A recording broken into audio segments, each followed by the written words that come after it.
রামকান্ত আচার্য মশাইকে আটকাতে গেলে তিনি বলেন, নাটোর অনেক পাল্টে গেছে। যে মহলে শৈশব থেকে যৌবনকাল পর্যন্ত একজনকে বড় হয়ে আমি মহারাজ হতে দেখেছি, তার কথায় আমার সিদ্ধান্ত পাল্টাবে না বলে তিনি ওখান থেকে চলে যান।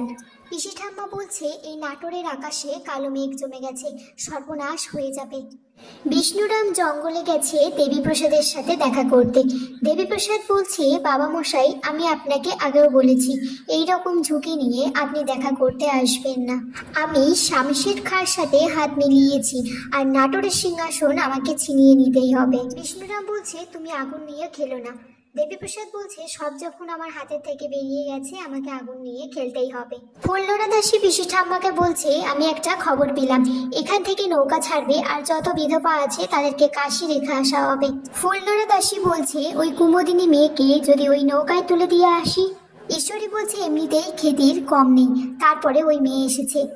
পিসি ঠাম্মা তখন বলছে, মেয়েটাকে অজ্ঞান করে একটাই বস্তায় ভরে নৌকায় চালান করে দিতে। ভবানী শোয়ার জন্য মেঝেতে মাদুর পাচ্ছে। তখন রামকান্ত এসে বলছে, আবার। ভবানী বলছে, আপনার তো খুব জেদ দেখছি। রামকান্ত বলছে, হ্যাঁ, তাও তো তোমার জেদকে ছাপিয়ে যেতে পারছি না। তা তুমি কি পালঙ্কে শোবে, নাকি আবার কোলে তুলে নিয়ে যেতে হবে? ভবানী বলছে, হাই কপাল, এসব বলবেন না, সূত্র ঠাকুরপো ইন্দ্রদিদি শুনলে আবার দুটো কথা শোনাবে। রামকান্ত ভবানীকে কোলে তুলতে গেলে ভবানী বলে, দাঁড়ান দাঁড়ান, আমি গিয়ে পালঙ্কে শুচ্ছি।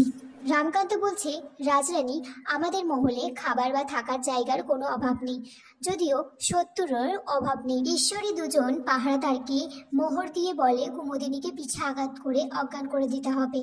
কুমুদিনী তখন চিৎকার করে ওঠে। ভবানী সেই চিৎকার শুনে বাইরে উঠে আসে। ভবানী কুমুদিনীর ঘরে গিয়ে দেখে কুমুদিনী ঘরে নেই, আর পিছনের দ্বারটাও খোলা আছে। এদিকে সেই মালা জপটিও নিজেই মেঝেতে পড়েছিল।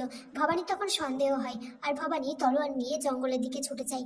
এদিকে রামকান্ত ভবানীকে দেখতে না পেয়ে বলছে, ভবানী যে কি করে, কোথায় যায়, একটু জানিয়েও যায় না। আবার এদিকে সত্যকে ডাকছে, বলে, তুই তো লক্ষণ দেওর, তোকে জানিয়ে যায়নি। জঙ্গলের মধ্য দিয়ে লোকগুলো কুমুদিনীকে বস্তার মধ্যে ভরে নিয়ে যাচ্ছে। তখন ভবানী বলছে, দাঁড়ান আপনারা।